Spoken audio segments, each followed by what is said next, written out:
Hai guys, Assalamualaikum warahmatullahi wabarakatuh. Shalom, Om Swastiastu, Namo Buddhaya, salam kebajikan.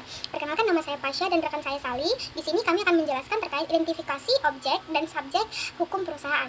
Nah, di mana subjek hukum adalah pemegang hak atau kewajiban yang sah, di mana hukum perusahaan memiliki subjek utama dibagi menjadi dua. Yang pertama, perusahaan sebagai badan hukum. Contoh utamanya itu adalah perseroan terbatas atau PT dan koperasi. Yang kedua, ada orang perorangan atau pihak-pihak terkait, di mana pendiri bisa pemegang saham, bisa anggota koperasi, di mana mereka adalah seorang pemilik modal atau pemilik hak suara atau dalam bentuk RUPS atau rapat anggota. Kemudian ada objek hukum perusahaan, di mana objek hukum perusahaan itu adalah segala sesuatu yang menjadi sasaran hak dan kewajiban, di mana harta kekayaan perusahaan meliputi aset yang bergerak dan tidak bergerak, kemudian ada berwujud dan tidak berwujud, ada modal dasar, modal distor, dan laba atau rugi. Nah, hak dan kewajibannya itu meliputi ada hak untuk menuntut dan kewajiban untuk memenuhi perikatan atau perjanjian. Kemudian ada tanggung jawab sosial dan kewajiban perpajakan.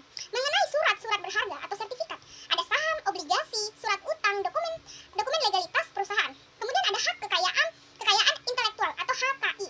Nah, di mana ada merek, paten, hak cipta yang dimiliki oleh perusahaan tersebut.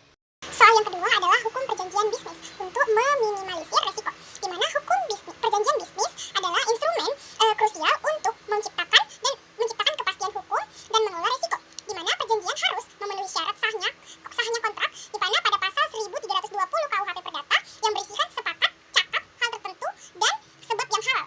Saya Celia Granita Galung, saya akan membahas tentang strategi kontrak untuk meminimalisir risiko terhadap koperasi. Yang pertama ada klausul kunci, tujuannya untuk minimalisir risiko. Definisi yang jelas mencegah multi-interpretasi terhadap istilah penting. Yang kedua ada klausul one prestasi, yaitu cedera janji, seperti menetapkan secara spesifik bentuk pelanggaran dan sanksi yang jelas seperti denda, ganti rugi, dan pengakhiran kontrak. Yang berikut ada klausul force majeure, yaitu tentang keadaan memaksa, yang mengatur apa yang dianggap sebagai keadaan memaksa, seperti bencana alam, perang, dan akibat hukumnya penundaan atau pengakhiran tanpa sanksi. Berikut ada tentang jaminan dan garansi, yaitu mengatur perlindungan terhadap kualitas produk atau jasa, atau risiko kualitas atau catat tersembunyi. Yang berikutnya ada tentang batasan tanggung jawab atau liability limitation, atau membatasi jumlah ganti rugi yang bisa dituntut oleh pihak lain, seringkali sebatas nilai kontrak atau risiko kerugian finansial yang tak terbatas. Berikut ada klausul penyelesaian sengketa, yaitu menentukan forum penyelesaian sengketa seperti bermusyawarah atau negosiasi terhadap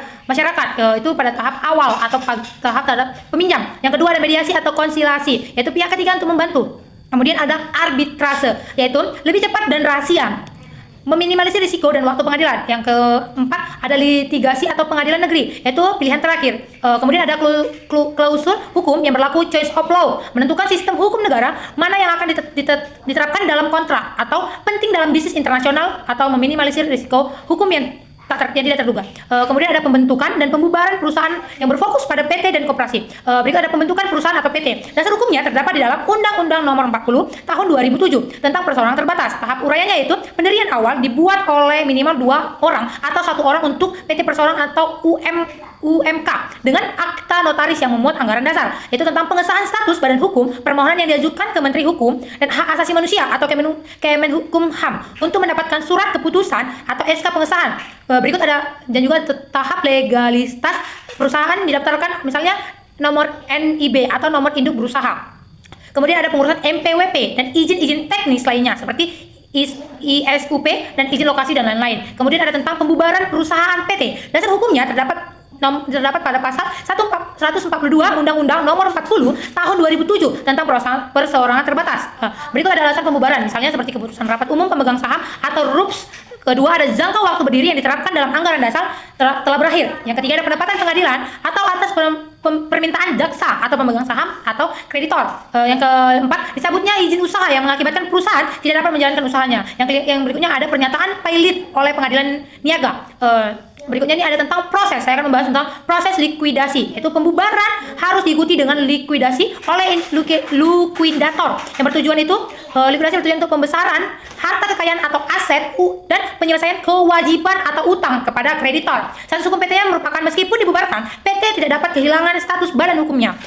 PT tetap berkedudukan sebagai subjek hukum untuk tujuan pelaksanaan proses likuidasi hingga kewajiban selesai dan mempertanggungjawabkan likuidator diterima. Berikutnya ada perspektif koperasi sebagai kontrak tersebut. Jika tugas ini mengaitkan dengan aspek perseorangan terbatas, yaitu PT Koperasi, dasar hukum utama terdapat dalam Undang-Undang Nomor 40 Tahun 2007 UU PT, itu juga terdapat dalam Undang-Undang Nomor 25 Tahun 1992, yaitu tentang Undang-Undang Perkoperasian. Tujuan utamanya mencari keuntungan atau profit oriented.